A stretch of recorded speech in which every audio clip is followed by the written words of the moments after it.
In this video, I want to show you why looking at average pace and ignoring heart rate is likely putting you smack in the middle of the gray zone, causing junk miles and ruining your aerobic development. First up, we need to be pretty clear about what pace is, because pace is an output metric, meaning there are all of these millions of biological processes that go on in our body to generate a pace. And that pace is coming from our watch, from a satellite in space. That's a satellite, by the way. So whatever we do internally is going to generate a pace.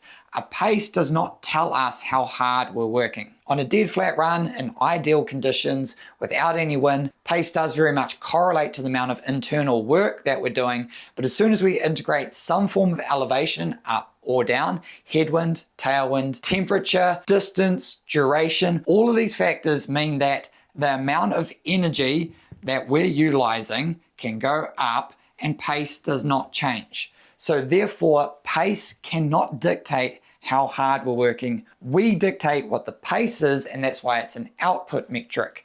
When we have something like heart rate, that is an input metric. That is us showing how hard we are working internally. If our pace goes down, we could be running up a hill and our heart rate can go up. Our heart rate therefore shows internally how hard we're working. It is by far not the best metric for interpreting our metabolic or energetic needs at a given time, but is far better than pace.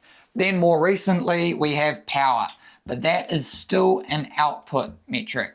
Although when we go up a hill, our power will go up, and that will correlate more closely with heart rate. However, we can sometimes get a massive drop in power on the downhills, which then does not correlate as well with heart rate, which may sustain, not change, or go down slightly on a downhill, especially if it's quite steep and we're having to work hard at our eccentric load.